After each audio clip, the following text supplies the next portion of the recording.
Hello friends, welcome you all on kick off to success NCERT summary श्रृंखला में आप सभी का एक बार फिर से स्वागत है।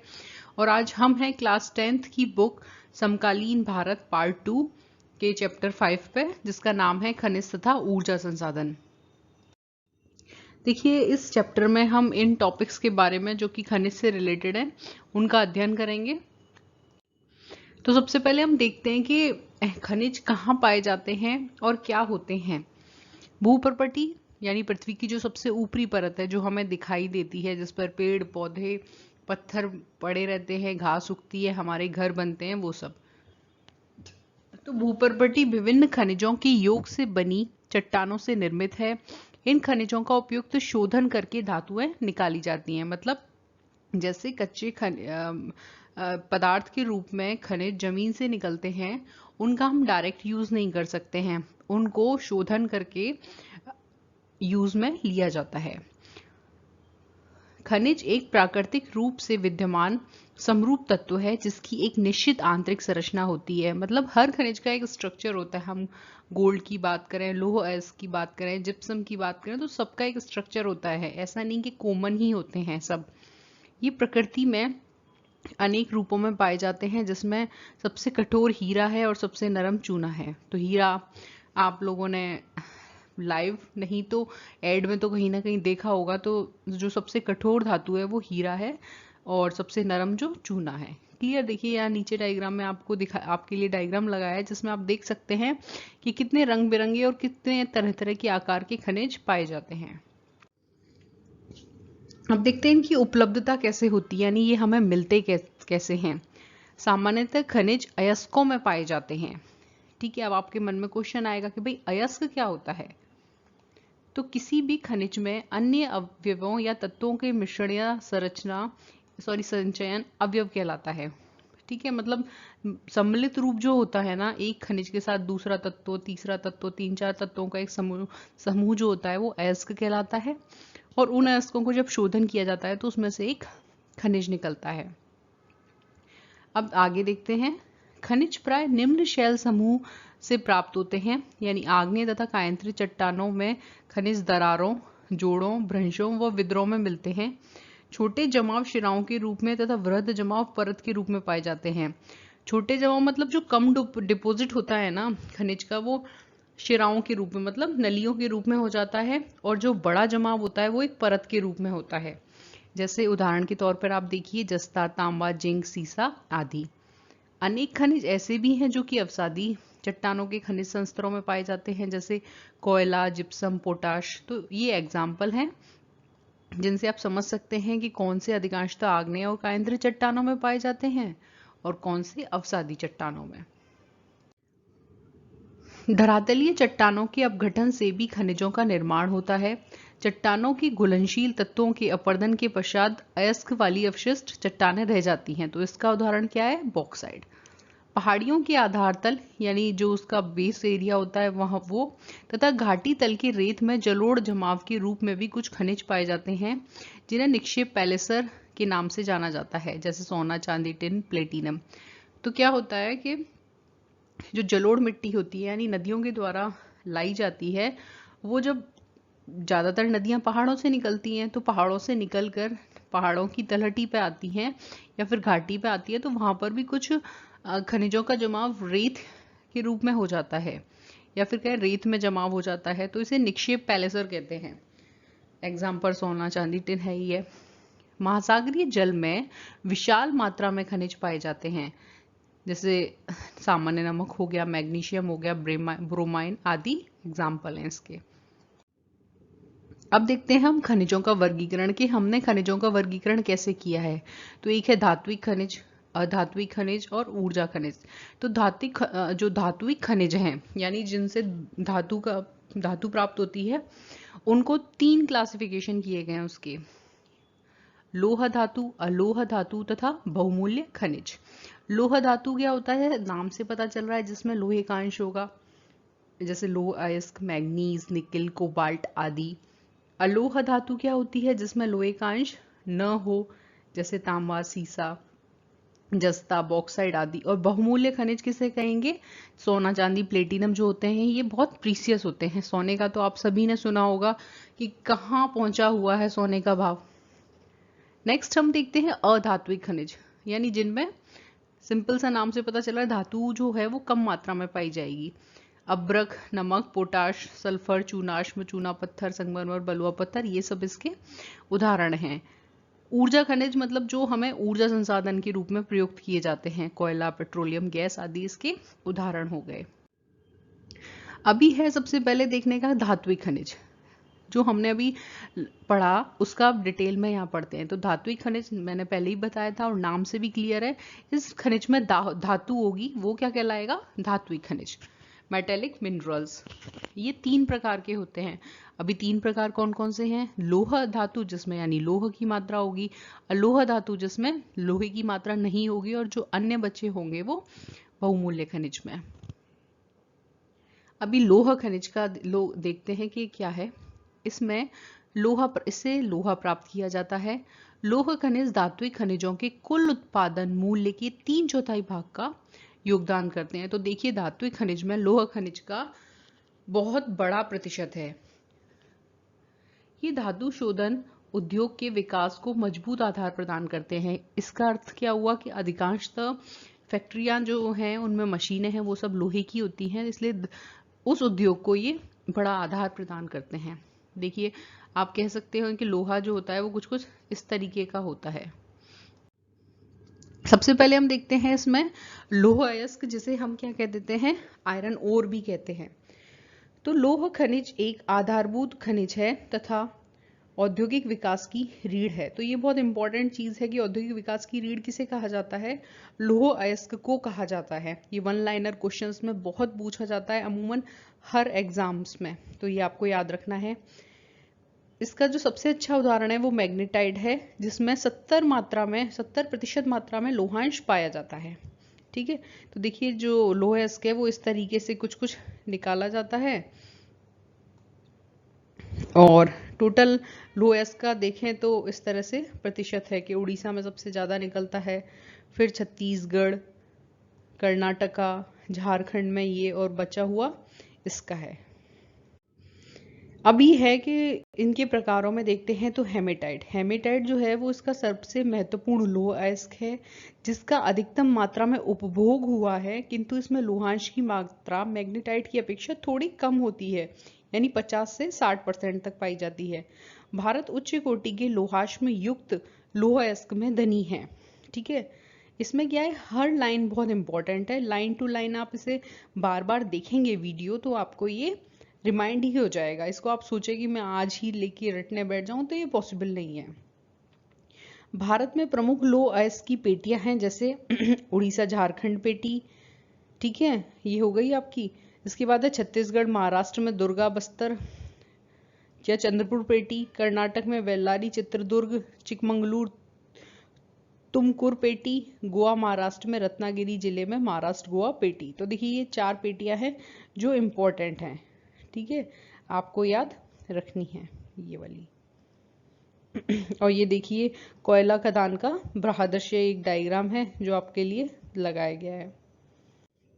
अभी हम नेक्स्ट देखते हैं मैग्नीज। तो मैग्नीज क्या है? इसका उपयोग इस्पात के विनिर्माण में किया जाता है। इसके उपयोग से ब्लीचिंग पाउडर, कीटनाशक दवाइयां तथा पेंट बनाए जाते हैं। भारत में जो उड़ीसा है वो मैग्नीज का सबसे बड़ा उत्पादक राज्य है। ये बहुत इंपॉर्टेंट है जो आपको याद रखना है। ये इसका क्लासिफिकेशन है कि भाई किस किस जगह सबसे ज्यादा निकाला जा रहा है। देखिए 27% तो अकेले महाराष्ट्र मध्य प्रदेश से निकल रहा है, 25% महाराष्ट्र से जो काफी बड़ी संख्या में, 25% ही उड़ीसा से, 11% कर्नाटक से, और इस रूप में मैग्नीज होता है। क्लियर? अब नेक्स्ट हम देखते हैं अलोहा खनिज। नाम से क्लियर है, जिन खनिजों में लोहा शामिल नहीं होता है। इसका उपयोग धातु शोधन, इंजीनियरिंग व विद्युत उद्योग में महत्वपूर्ण भूमिका निभाने के लिए किया जाता है। अलोह खनिजों के उदाहरण जैसे तांबा, बॉक्साइट, हीरा व सोना है। क्लियर? तो ये नीचे कुछ डायग्राम के रूप में लगाए गए हैं अलोह खनिज। नेक्स्ट हम बात करते हैं तांबे की। तो देखिए तांबा किसी न किसी रूप में आपके घर मौजूद होगा, या तो इस तरह के बर्तन के रूप में, या फिर लाइट जो होती है उसमें कॉपर वायर होते हैं, वो तो है ही है। धातव्य तन्य तथा ताप सुचालक होने के कारण तांबे का उपयोग मुख्यतः बिजली के तार बनाने में, इलेक्ट्रॉनिक्स तथा रसायन उद्योगों में किया जाता है। मध्य प्रदेश के बालाघाट खदानें, झारखंड का सिंहभूम जिला और राजस्थान की खेतड़ी खदानें तांबे की प्रमुख उत्पादक हैं। तो तांबे का ये जो 3 एरिया दे रखे हैं, ये बहुत ज़्यादा तांबा या कहें कॉपर प्रोडक्शन करते हैं। अब बात करते हैं बॉक्साइट के बारे में। तो देखिए एल्यूमिनियम क्ले जैसा दिखने वाला पदार्थ बॉक्साइट होता है, जिसके बाद में एल्यूमिनियम प्राप्त किया जाता है। पहले आ जाता है बॉक्साइट, फिर आ जाता है एल्यूमिनियम।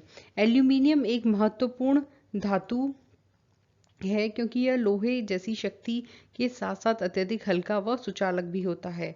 इसमें अधिक धातव्यता पाई जाती है। भारत में बॉक्साइट के निक्षेप मुख्यतः अमरकंटक, पठार, बैकाल पहाड़ियां, बिलासपुर, कटनी के तथा पठारी प्रदेश में पाए जाते हैं। तो देखिए ये है उड़ीसा भारत का सबसे बड़ा बॉक्साइट उत्पादक राज्य है। यहाँ की कोरापुट जिले की पंचपतमाली निक्षेप राज्य के सबसे इम्पोर्टेंट बॉक्साइट डिपॉजिट है। देखिए बॉक्साइट का क्लासिफिकेशन तो देखिए अकेले उड़ीसा में 49% या लगभग आधा भाग जो है वो उड़ीसा ही प्रोडक्शन कर रहा है। गुजरात में 24%, झारखंड में 9%, छत्तीसगढ़ में 8%, महाराष्ट्र भी 8% और अदर्स का 2। तो इस ये जो पाई डायग्राम होते हैं, इनसे आप अच्छे से समझ सकते हैं कि कहाँ कितना प्रोडक्शन हो रहा है, पहली रैंक किसकी है, सेकंड किसकी है।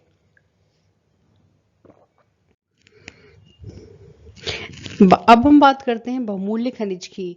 तो बहुमूल्य खनिज में आता है सोना, चांदी और प्लेटिनम। सोना तो देखिए आप सबने देखा ही होगा, महिलाओं का भी बहुत प्रिय है और आजकल भाव भी कहाँ पहुंचे हुए हैं। इसका उपयोग आभूषण बनाने में किया जाता है। दूसरे नंबर पे आता है चांदी। तो चांदी का उपयोग प्राचीन समय में सिक्कों के रूप में किया जाता था और वर्तमान में आभूषण और बर्तन बनाने के लिए भी किया जाता है।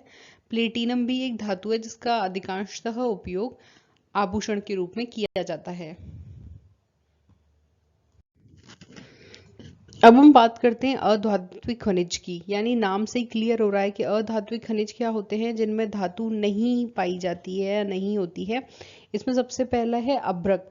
अभ्रक एक ऐसा खनिज है जो प्लेट या पत्रण क्रम में पाया जाता है। यह पारदर्शी, काला, हरे, लाल, पीला, भूरा रंग का होता है। इसकी सर्वोच्च परावैद्युत शक्ति, ऊर्जा हास, निम्न गुणांक, विस्वहन के गुण और उच्च वोल्टेज की प्रतिरोधकता के कारण अभ्रक विद्युतीय व इलेक्ट्रॉनिक उद्योगों में प्रयुक्त होने वाले अपरिहार्य खनिजों में से एक है। नेक्स्ट देखते हैं छोटा नागपुर पठार के उत्तरी पठारी किनारा, बिहार, झारखंड की कोडरमा, गया, हजारीबाग पेटी अभ्रक के अग्रणी उत्पादक पेटी है। राजस्थान में ये अजमेर में और नेल्लोर आंध्र प्रदेश में अभ्रक पेटी के साथ महत्वपूर्ण उत्पादन करता है। नेक्स्ट देखते हैं चूना पत्थर। तो चूना पत्थर कैल्शियम तथा कैल्शियम कार्बोनेट, मैग्नीशियम कार्बोनेट से बनी चट्टानों में पाया जाता है और यह सीमेंट उद्योग के लिए कच्चे माल के रूप में प्रयोग होता है और लोह प्रगलन की जो भट्टियां होती हैं उनमें भी यह अनिवार्य होता है। तो देखिए इस तरह इसका डायग्राम के माध्यम से बताया गया है कि कहाँ और किस राज्य में कितने प्रतिशत पाया जाता है। नेक्स्ट देखते हैं कि हमें खनिजों का संरक्षण क्यों करना चाहिए और यह क्यों आवश्यक है। खनन योग्य निक्षेप की कुल राशि असार्थक अंश अर्थात भूपट्टी का मात्र 1% है। खनिज निर्माण की भूगर्भिक प्रक्रिया इतनी धीमी है कि उसके वर्तमान दर की तुलना में पुनर्भरण की दर अपरिमित रूप से थोड़ी है। इसलिए खनिज संसाधन सीमित तथा अनवीकरणीय योग्य हैं। मतलब एक तो क्या है कि मात्र 1% ही है जितनी भी अपनी भूप्रपट्टी है उसका। दूसरा ये बहुत ही स्लो प्रोसेसिंग में बनते हैं और इसीलिए इनका रिक्वायरमेंट हमेशा बनी रहती है, इसलिए इनका संरक्षण आवश्यक है। नेक्स्ट हम देखते हैं कि कैसे करना चाहिए। तो देखिए सुनियोजित एवं सतत पोषणीय ढंग से प्रयोग करना चाहिए। निम्न कोटि के अयस्कों को कम लागतों पर प्रयोग करने के लिए उन्नत टेक्नोलॉजी का यूज करना चाहिए। धातुओं का पुनः चक्रण, रद्दी धातुओं का प्रयोग तथा अन्य प्रतिस्पर्धा का उपयोग करना चाहिए। नेक्स्ट हम बात करते हैं ऊर्जा संसाधन की। तो देखिए, खाना पकाने में रोशनी व ताप के लिए गाड़ियों के संचालन तथा उद्योगों में मशीनों के संचालन में ऊर्जा की आवश्यकता होती है। ऊर्जा का उत्पादन ईंधन, खनिज जैसे कोयला, पेट्रोलियम, प्राकृतिक गैस, यूरेनियम तथा विद्युत से किया जाता है। अगर हम ऊर्जा संसाधन का वर्गीकरण करें तो इसे दो भागों में विभक्त किया जा सकता है, परंपरागत साधन और गैर परंपरागत साधन। देखिए, हमने 10th क्लास के जो फर्स्ट चैप्टर पढ़ा था उसमें परंपरागत, गैर परंपरागत रिसोर्सेज का बहुत अच्छे से क्लासिफिकेशन किया था। तो यहाँ मैं उसका आई बटन पर लिंक डाल दूंगी, तो आप उसको पढ़िएगा। परंपरागत साधन की बात करें तो लकड़ी, उपले, कोयले, पेट्रोल, प्राकृतिक गैस तथा विद्युत शामिल होते हैं। जबकि गैर परंपरागत की बात करें तो उसमें सौर, पवन, ज्वारीय, भूतापीय, बायोगैस तथा परमाणु ऊर्जा आदि शामिल किए जाते हैं। ऊर्जा के परंपरागत साधन जो होते हैं उनको डिटेल में पढ़ते हैं। पहला है कोयला। तो कोयला भारत में बहुतायत पाए जाने वाला जीवाश्म ईंधन है।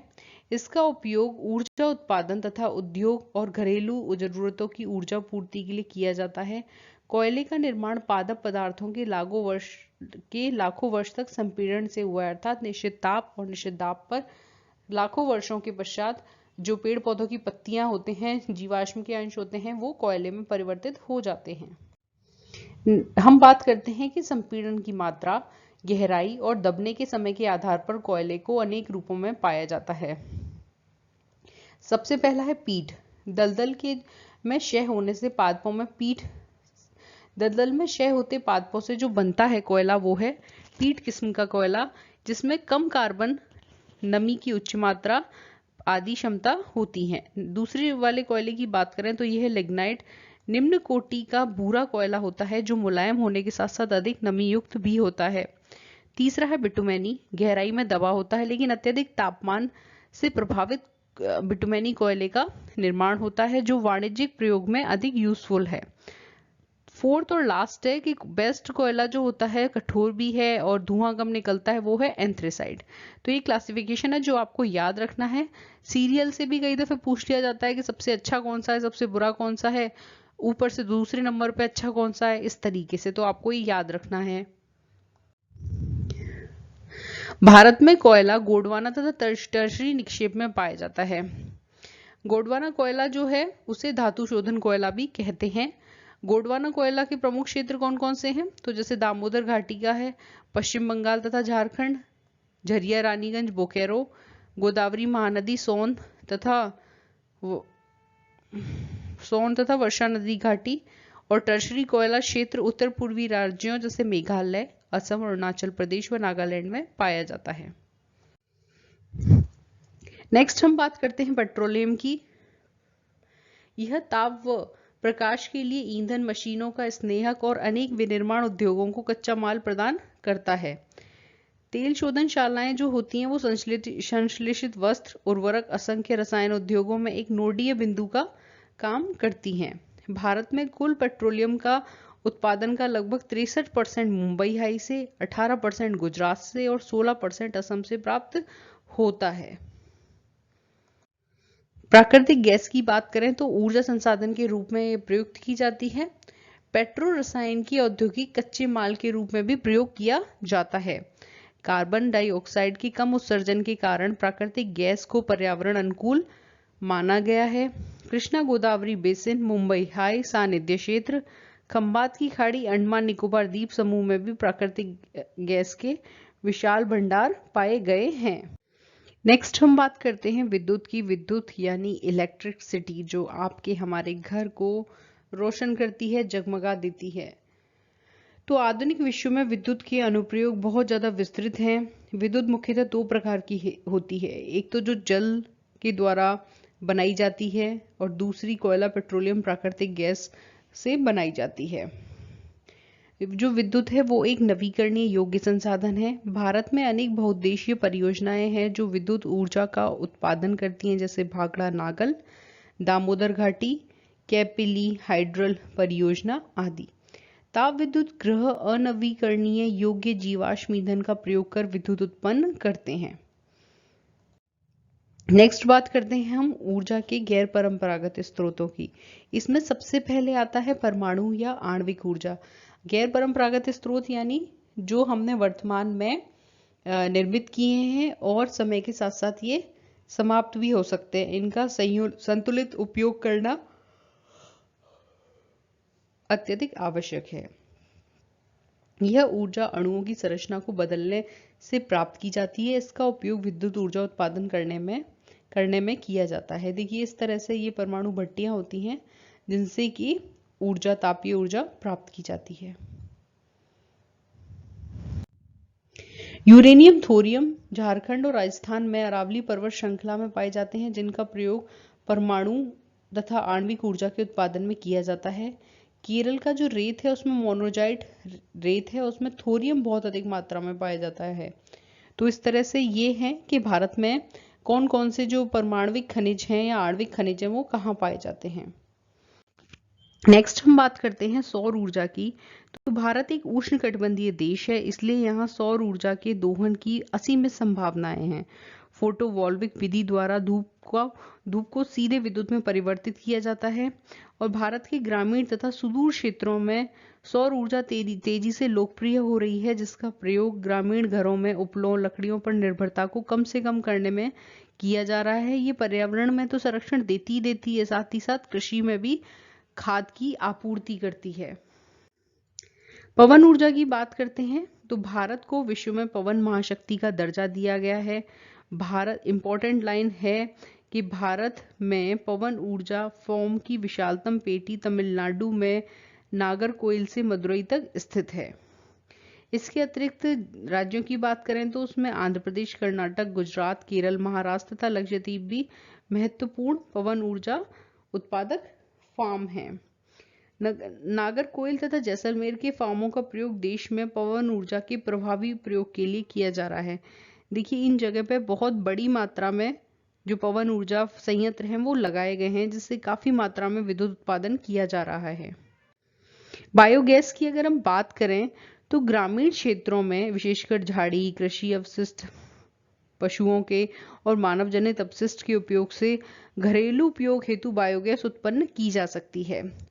इसमें क्या किया जाता है कि पशुओं के गोबर का प्रयोग करके ग्रामीण भारत में गोबर गैस प्लांट लगाए जाते हैं और ये जो बायोगैस है वो किसानों को दो तरीके से बहुत ज्यादा बेनिफिट देती है।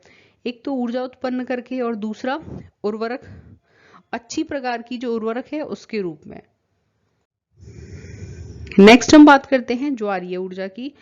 तो महासागर तरंगों का प्रयोग विद्युत उत्पादन के लिए किया जा सकता है। भारत में खंबात की खाड़ी, कच्छ की खाड़ी, पश्चिमी तट पर गुजरात में और पश्चिमी बंगाल में सुंदरवन क्षेत्र में गंगा की डेल्टा में ज्वारीय तरंगों द्वारा ऊर्जा उत्पन्न करने की आदर्श दशाएं अवस्थित हैं। देखिए आप डायग्राम से समझ सकते हैं कि ऐसे पंखे लगा दिए जाते हैं और ये जो स्तंभ है इसमें मशीन लगा दी जाती है जो ऊर्जा का संचयन करती है। जब लहरें चलती हैं तो ये पंखे घूमते हैं जिससे टरबाइन घूमता है और विद्युत उत्पन्न कर ली जाती है। नेक्स्ट बात करते हैं भूतापीय ऊर्जा की, यानी पृथ्वी का जो आंतरिक भाग है वहां से कैसे ऊर्जा प्राप्त होती है। पृथ्वी के आंतरिक भाग से ताप का प्रयोग कर उत्पन्न की जाने वाली विद्युत को भूतापीय ऊर्जा कहते हैं। जहां भी भूतापीय प्रवणता अधिक होती है वहां उथली गहराइयों पर भी अधिक तापमान पाया जाता है। यह इतना तप्त हो जाता है कि पृथ्वी की सतह की ओर उठता है और भाप में कन्वर्ट हो जाता है। इसी भाप का उपयोग टरबाइन को चलाने में, विद्युत उत्पादन करने में भी किया जाता है।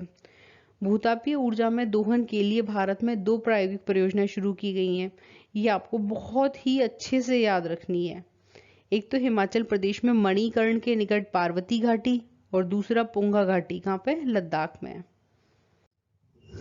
देखिए इस तरीके से जियोथर्मल का उपयोग करके विद्युत ऊर्जा का उत्पादन किया जाता है। अब हम देखते हैं कि हमें क्यों ऊर्जा संसाधनों के संरक्षण की आवश्यकता है। तो देखिए आर्थिक विकास के लिए ऊर्जा एक आधारभूत आवश्यकता है। ऊर्जा के विकास में सतत पोषणीय मार्ग को विकसित करने की तुरंत आवश्यकता होती है। ऊर्जा के विकास के सतत पोषणीय मार्ग को विकसित करने के 2 तरीके हैं। कौन कौन से हैं वो? एक तो ऊर्जा संरक्षण की प्रोन्नति और दूसरा नवीकरणीय ऊर्जा संसाधनों का बढ़ता प्रयोग। अब हम ये भी देख लेते हैं साथ ही साथ कि इस दिशा में क्या क्या कदम उठाए जा रहे हैं। यातायात के लिए निजी वाहनों की अपेक्षा सार्वजनिक वाहन का अधिक उपयोग करें। देखिए, एक कार है आपकी, आप डेली उससे ऑफिस जाते हैं तो पेट्रोल भी उतना फूकता है, मेंटेनेंस भी उतनी फूकती है, वो सारी चीजें हैं। लेकिन अगर उसी कार की बजाय आप पब्लिक वाहन से जाते हैं जिसमें 10 लोग और जा रहे हैं, 20 लोग और जा रहे हैं, तो उसी खर्चे पे बहुत सारे लोग जा सकते हैं, जिससे कि हमारे संसाधनों की बचत होगी। प्रयोग होने पर बिजली बंद करके रखना, बचत करने वाले उपकरणों का प्रयोग करना और गैर परंपरागत ऊर्जा साधनों का भी प्रयोग करना। तो ये कुछ तरीके हैं जिनसे हम अपने ऊर्जा संसाधनों को सुरक्षित रख सकते हैं। इसी के साथ दोस्तों ये चैप्टर फिनिश होता है। Thank you for watching this video. अगर आपको ये वीडियो अच्छा लगा हो तो इसे लाइक कीजिएगा, दोस्तों के साथ शेयर कीजिएगा, साथ ही साथ हमारे चैनल को सब्सक्राइब भी कर लीजिए और आप बेल बटन को भी प्रेस कर लीजिए ताकि सभी नोटिफिकेशंस की जानकारी आपको मिलती रहे। कोई भी आपकी ज्योग्राफी से रिलेटेड क्वेरी हो तो आप उसे हमें पूछ सकते हैं।